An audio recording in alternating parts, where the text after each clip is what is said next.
माता पार्वती के दो प्रश्न। करवा चौथ पर कौन सा श्रृंगार करने से पति की उम्र कम हो जाती है? करवा चौथ पर किस रंग की चूड़ी और कपड़े पहनने से दुगना फल मिलता है? एक समय की बात है, एक नगर में एक गरीब स्त्री अपने पति के साथ रहती थी। उस स्त्री के पति का स्वास्थ्य हर समय खराब रहता था। वह स्त्री घरों में काम करके अपने जीवन का गुजारा करती थी। उस स्त्री ने उस पर जैसा भी हो सका अपने पति का इलाज करवाया, लेकिन उसे कोई लाभ नहीं मिला। फिर एक दिन वह स्त्री पूजा पाठ करने के लिए एक मंदिर में जा रही थी, तो वापस लौटते समय उसकी मुलाकात कुछ सुहागिन स्त्रियों से हो जाती है। तो फिर वह स्त्री उन सुहागन स्त्रियों को अपने पति के बारे में सारी बात बताती है। तो वह सुहागन स्त्रियां कहती हैं, तुम चिंता मत करो और आज से ही माता पार्वती का सच्चे मन से ध्यान लगाओ। माता पार्वती तुम पर कृपा अवश्य करेंगी। इस प्रकार उस स्त्री ने सच्चे मन से पूर्ण निष्ठा के साथ माता पार्वती का ध्यान लगाया। तो रात को सोते समय माता पार्वती उस स्त्री के सपने में आ गई और उस स्त्री से कहने लगी, बेटी क्या बात है, तुमने मुझे याद किया है? तो वह स्त्री कहने लगी, हे माँ, मैं अपने पति से बहुत प्यार करती हूँ और पता नहीं हमारे नसीब में क्या लिखा है, जो कि मेरे पति हर समय बीमार रहते हैं। कभी कभी तो ऐसा लगता है कि मैं विधवा होने वाली हूँ। माँ, मुझ पर कृपा करो और मेरे पति को स्वस्थ करने का कोई उपाय बताओ। फिर माता पार्वती कहती हैं कि यदि तुम अपने पति को स्वस्थ रखना चाहती हो और सदा सुहागन रहना चाहती हो और अपने पति की लंबी उम्र करना चाहती हो, तो तुम कार्तिक माह के कृष्ण पक्ष की चतुर्थी के दिन करवा चौथ का व्रत रखो। उसके रखने से हर सुहागन स्त्री के पति की उम्र लंबी हो जाती है और पति हमेशा स्वस्थ रहता है। और इतना ही नहीं, लक्ष्मी की कृपा होने लगती है, घर की गरीबी हमेशा के लिए दूर हो जाती है। फिर वह स्त्री माता पार्वती की बात सुनकर कहती हैं, हे माँ, मैं करवा चौथ का व्रत हर साल रखती हूँ, मगर फिर भी मेरे प्रति स्वस्थ नहीं होते हैं और मेरे अंदर विधवा होने का डर बना रहता है। तो माता पार्वती कहती हैं, करवा चौथ का व्रत सुहागन स्त्रियां अपने पति की लंबी आयु की कामना के लिए कठिन निर्जला व्रत रखती हैं और इस व्रत में 16 श्रृंगार कर माँ करवा की पूजा की जाती है। करवा चौथ व्रत के कुछ नियम होते हैं।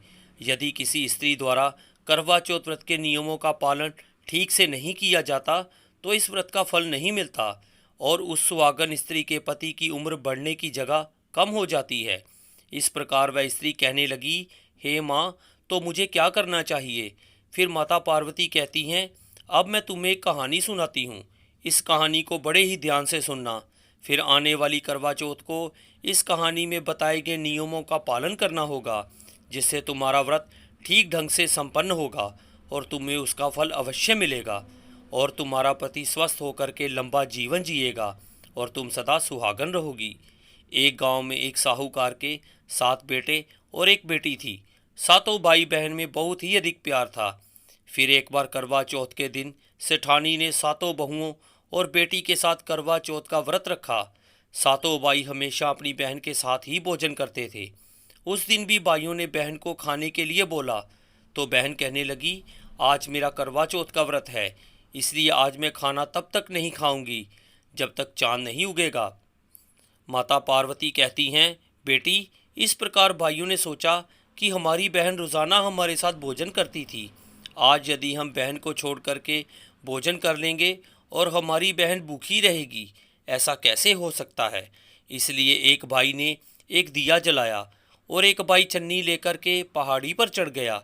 फिर दिया जला करके एक भाई ने कहा, बहन, चांद उग गया है, चांद उग गया है, अब तुम चांद को अर्घ दे दो और खाना खा लो। माता पार्वती कहती हैं, बेटी, बहन ने भाभियों से भी कहा कि भाभी चांद देख लो। भाभी बोली, चांद तो आपके लिए निकला है, आप ही देख लो, हमारा चांद तो अभी बाद में निकलेगा। बहन ने भाइयों की बातों में आकर बिना चांद उगे ही पूजा कर ली और फिर खाना खाने बैठ गई। माता पार्वती कहती हैं, बेटी, जैसे ही वह भोजन का पहला निवाला खाने लगी तो उसमें बाल आ गया और जैसे ही दूसरा निवाला खाने लगी तो उसमें कंकर आ गया और जैसे ही उसने तीसरा निवाला खाया तो ससुराल से बुलावा आ गया कि तुम्हारा बेटा बहुत बीमार है। फिर माता पार्वती कहती हैं, बेटी, माँ ने बेटी के कपड़े निकालने के लिए 3 बार बक्सा खोला तो तीनों ही बार उसमें से सफ़ेद कपड़े हाथ में लगे। फिर इस प्रकार वह लड़की सफ़ेद कपड़े ही पहनकर ससुराल के लिए रवाना हो गई। उधर उस लड़की की माँ ने उसकी साड़ी के पल्लू में सोने का सिक्का बांध दिया और कहा कि रास्ते में सबके पैर छूते जाना और जो अमर सुहाग का आशीर्वाद दे उसे ये सिक्का दे करके पल्लू में गांठ बांध देना। माता पार्वती कहती हैं, बेटी रास्ते में बहुत से लोगों ने उसे आशीर्वाद दिया, लेकिन अमर सुहाग का आशीर्वाद किसी ने भी नहीं दिया। फिर जब वह लड़की ससुराल में पहुंच गई तो उसने क्या देखा कि पालने में जेठ की लड़की झूल रही थी। जब उस लड़की ने अपने जेठ की लड़की के पैर छुए तो वह लड़की कहने लगी, सीली हो, सपूती हो, 7 पूत की माँ हो।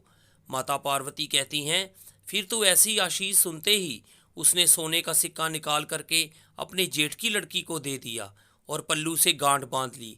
फिर जैसे ही उसने घर के अंदर प्रवेश किया तो कमरे में क्या देखा कि उसका पति मृत अवस्था में पड़ा हुआ है। फिर उस लड़की ने अपने पति के मृतक शरीर को क्रियाक्रम के लिए नहीं ले जाने दिया और वह अपने मृत पति को लेकर के उसके साथ में रहने लगी और अपने पति की सेवा करती रही। उधर उस लड़की की जो सास थी वह बचा हुआ ठंडा बासी खाना नौकरानी के हाथ में ये कहकर भिजवा देती कि जा मुर्दा सेवनी को खाना दिया जो मुर्दे की सेवा कर रही है। माता पार्वती कहती हैं, बेटी कुछ दिन बाद माघ महीने की तिल चौथ आई तो उसने माता से प्रार्थना की और कहा, हे माता, मुझे मेरी गलती का पश्चाताप है, मुझे माफ़ कर दो। हे चौथ माता, मेरा सुहाग मुझे लौटा दो, मेरे पति को जीवित कर दो। तो माता ने कहा, ये मेरे हाथ में नहीं, बैसाखी चौथ माता तुम्हारा सुहाग लौटाएगी। माता पार्वती कहती हैं कि बेटी फिर बैसाखी चौथ पर उसने प्रार्थना की तो माँ ने कहा, भादुड़ी चौथ माता तुम्हारा सुहाग तुम्हें देगी। फिर भादुड़ी चौथ माता से प्रार्थना करने पर उन्होंने कहा कि सबसे बड़ी कार्तिक चौथ माता की नाराज़गी के कारण तुम्हारे साथ ये हो रहा है, उन्हें प्रसन्न करने पर ही तुम जो चाहोगी तुम्हें वह मिलेगा। माता पार्वती कहती हैं, बेटी इस प्रकार कार्तिक महीने में चौथ माता स्वर्ग से उतरी तो गुस्से में कहने लगी कि तुमने करवा चौथ व्रत में 2 गलतियां की है, इसलिए तुम विधवा हुई हो। पहली गलती तुमने की कि तुमने बिना चांद उगे ही पूजा कर ली और खाना खा लिया। दूसरी गलती ये की कि कुछ श्रृंगार भूलकर भी सुहागन स्त्री को करवा चौथ व्रत में नहीं करने चाहिए, वह तुमने कर लिए। जो भी स्त्री इन दोनों गलतियों को करती है उसके पति की उम्र कम हो जाती है और उसके घर में दरिद्रता आ जाती है। फिर वह स्त्री माता पार्वती से कहती है, हे माँ, कैसा श्रृंगार नहीं करना चाहिए और कैसे वस्त्र धारण नहीं करने चाहिए और करवा चौथ व्रत के क्या नियम हैं, आप मुझे बताने की कृपा करें जिससे मेरे प्रति स्वस्थ हो सकें और मैं सदा सुहागन होकर के जीवन जी सकूं। माता पार्वती कहती हैं, यदि कोई भी सुहागिन स्त्री करवा चौथ का व्रत रखती है तो इस दिन उसे सूर्य उदय से पहले उठ करके स्नान कर लेना चाहिए और इसके साथ ही इस व्रत में दिन में सोना नहीं चाहिए और ना सरगी लेने के बाद में भोजन करना चाहिए। तब माता पार्वती आगे कहती हैं, बेटी करवा चौथ व्रत के दौरान हर सुहागिन स्त्री को काले अथवा सफ़ेद रंग के कपड़े और काले या सफ़ेद रंग के श्रृंगार कभी नहीं धारण करना चाहिए, क्योंकि काला और सफ़ेद रंग इस व्रत के लिए पूरी तरह से वर्जित माना गया है। यदि फिर भी कोई स्त्री काले या सफ़ेद रंग का श्रृंगार करती है तो वह स्त्री सदा सुहागन होकर के जीवन नहीं जीती। फिर माता पार्वती आगे कहती हैं, बेटी व्रत के दौरान करने का बहुत ही महत्व है। ऐसे में करवा चौथ के व्रत के दौरान हर सुहागन स्त्री को सफ़ेद रंग की वस्तुएं जैसे सफ़ेद कपड़े, सफ़ेद मिठाई दान नहीं देना चाहिए। माता पार्वती आगे कहती हैं, बेटी करवा चौथ के व्रत के दौरान सुहागन स्त्री को झूठ नहीं बोलना चाहिए और किसी को अपशब्द नहीं बोलने चाहिए। इस दिन भूल कर भी किसी का अपमान नहीं करना चाहिए। ऐसा करने से व्रत का फल नहीं मिलता है और उसके पति की उम्र कम हो जाती है। अब माता पार्वती अंत में कहती हैं, बेटी करवा चौथ व्रत में नुकीली चीज़ के इस्तेमाल से बचना चाहिए। जो सुहागन स्त्री करवा चौथ का व्रत रखती है उसे इस दिन सुई, धागे, कढ़ाई, सिलाई का काम बिल्कुल नहीं करना चाहिए, अन्यथा इस व्रत का फल नहीं मिलता। माता पार्वती कहती हैं, बेटी फिर इस प्रकार उस स्त्री ने नियम अनुसार श्रृंगार करके और वस्त्रों को धारण करके करवा चौथ का व्रत रखा और करवा चौथ माता के पैर पकड़कर क्षमा मांगी और विलाप किया, मुझे इतना बड़ा दंड मत दो, मेरा सुहाग मुझसे मत छीनो। आप जग की माता हो, सबकी इच्छा पूरी करने वाली हो, मेरी बिगड़ी बनाओ, मेरा सुहाग मुझे लौटा दो, मेरे पति को जीवित कर दो। फिर इस प्रकार करवा चौथ माँ ने खुश होकर उस स्त्री के पति को जीवित किया और उस स्त्री को सदा सुहागन रहने का आशीर्वाद प्रदान किया। माता पार्वती कहती हैं, इस प्रकार उस स्त्री का पति उठा और बोला, मुझे बहुत गहरी नींद आ गई थी। तब फिर उस स्त्री ने अपने पति को सारी बात बताई कि वह 12 महीने से उसकी सेवा कर रही थी और करवा चौथ माता ने उसका सुहाग उसे लौटाया है। फिर उसके पति ने कहा, हमें चौथ माता का उद्यापन करना चाहिए। उसने चौथ माता की कहानी सुनी और उद्यापन करके चूरमा बनाया और फिर दोनों खा पीकर चौपड़ खेलने लगे। उनके लिए नौकरानी खाना लेकर आई तो वह देख कर के तुरंत जाकर उसने अपनी सास को बताया कि मालकिन, आज तो मैंने एक नया नज़ारा देखा है कि बहू रानी जिस मृतक पति की सेवा करती थी, आज उसका पति जीवित हो गया है, जो मैंने अपनी आंखों से देखा है। फिर तो जब सास ने अपने बेटे को जीवित देखा तो वह बहुत खुश हुई। फिर बहू से पूछा कि बहू, ये सब कैसे हुआ? तो बहू ने सास के पैर छुए और बताया कि ये करिश्मा चौथ माता का आशीर्वाद है। फिर वहां पर सभी लोग चौथ माता की कृपा देखकर बहुत खुश हुए। फिर सभी स्त्रियों ने अपने पति की लंबी आयु के लिए व्रत रखने का प्रण किया और कहा, हे चौथ माता, जैसे साहूकार की बेटी का सुहाग तुमने अमर किया है, वैसे हमारा सुहाग भी अमर करना। उस स्त्री ने आने वाली करवा चौथ को विधि विधान से श्रृंगार धारण किया और फिर उसका पति जो अस्वस्थ रहता था वह पूरी तरह से स्वस्थ हो गया और घर की गरीबी हमेशा हमेशा के लिए मिट गई। यदि सुहागन स्त्री अपनी राशि के हिसाब से कपड़े और चूड़ी पहनती है तो करवा चौथ का व्रत बहुत ही अधिक फलदायक होता है। यदि किसी स्त्री की राशि मेष है तो मेष राशि का स्वामी मंगल होता है। इस राशि की महिलाओं को करवा चौथ के दिन लाल या गोल्डन रंग की साड़ी, सूट या लहंगा पहनना चाहिए। साथ में इसी रंग की चूड़ियां भी पहननी चाहिए। आगे, जिस सुहागन स्त्री की राशि वृषभ है, ऐसी सुहागन स्त्री को करवा चौथ के दिन सिल्वर या लाल रंग के कपड़े पहनने चाहिए और साथ में लाल रंग की चूड़ियां भी पहननी चाहिए। ऐसा करने से पति का खूब सारा प्यार मिलता है। यदि किसी स्त्री की राशि मिथुन है तो मिथुन राशि का स्वामी बुध है। इसीलिए इस राशि की महिलाओं को करवा चौथ पर हरे रंग की साड़ी, सूट या लहंगा पहनना चाहिए। इसी रंग की चूड़ियां पहनकर पूजा करना शुभ रहता है। इससे व्रत का 2 गुना फल मिल जाता है। जिस स्त्री की राशि कर्क है तो कर्क राशि की महिलाओं का स्वामी चंद्रमा है।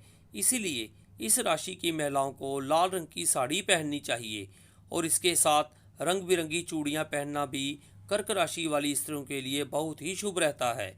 जिस स्त्री की राशि सिंह है, इस राशि के स्वामी सूर्य देव हैं। इसीलिए इस राशि की महिलाओं को लाल, नारंगी, गुलाबी या गोल्डन रंग के कपड़े पहन करके पूजा करनी चाहिए। ऐसा करने से आपको करवा माता का आशीर्वाद जल्द मिलता है और बहुत ही फलदायक होता है। जिस स्त्री की राशि कन्या है तो कन्या राशि का स्वामी बुध है। इसीलिए इस राशि की महिलाओं को व्रत पर लाल, हरे या गोल्डन रंग की साड़ी, सूट या लहंगा पहनकर करवा माता की पूजा करनी चाहिए। इसी रंग की चूड़ियां भी पहने। इससे महिलाओं को पूजा का शुभ फल मिलता है। जिस स्त्री की राशि तुला है, तुला राशि का स्वामी शुक्र है। इस राशि की महिलाओं को करवा चौथ के दिन लाल, सिल्वर या गोल्डन रंग के कपड़े और चूड़ियां पहनकर पूजा करनी चाहिए। ऐसा करने से इन्हें पूजा का शुभ फल मिलता है। जिस स्त्री की राशि वृश्चिक है, इस राशि का स्वामी मंगल होता है। इस राशि की महिलाओं को लाल, मेहरून या गोल्डन रंग के कपड़े और चूड़ियां पहनकर करवा चौथ की पूजा करनी चाहिए। इससे पति पत्नी के बीच में प्यार बढ़ता है। जिस स्त्री की राशि धनु है तो इस राशि का स्वामी बृहस्पति है। इसीलिए इस राशि की महिलाओं को इस व्रत पर पीले या आसमानी रंग के कपड़े पहनकर पूजा करनी चाहिए। ऐसा करने से इनको शुभ फल की प्राप्ति होती है। जिस स्त्री की राशि मकर है तो मकर राशि का स्वामी शनि है। इस राशि की महिलाओं को करवा चौथ पर नीले रंग के कपड़े पहनने चाहिए। साथ में नीले रंग की चूड़ियां पहनने से आपको लाभ होता है। यदि किसी स्त्री की राशि कुंभ है तो कुंभ राशि का स्वामी भी शनि है। तो इस राशि की महिलाओं को करवा चौथ के दिन नीले या फिर सिल्वर रंग के कपड़े और चूड़ियाँ पहनकर करवा माता की पूजा करनी चाहिए।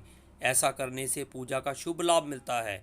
जिस स्त्री की राशि मीन है तो मीन राशि का स्वामी बृहस्पति होता है, इसलिए इस राशि की महिलाओं को करवा चौथ पर लाल या गोल्डन रंग के कपड़े और गोल्डन रंग की चूड़ियाँ पहनना इस राशि की महिलाओं के लिए शुभ होता है और उनको दुगना फल मिलता है।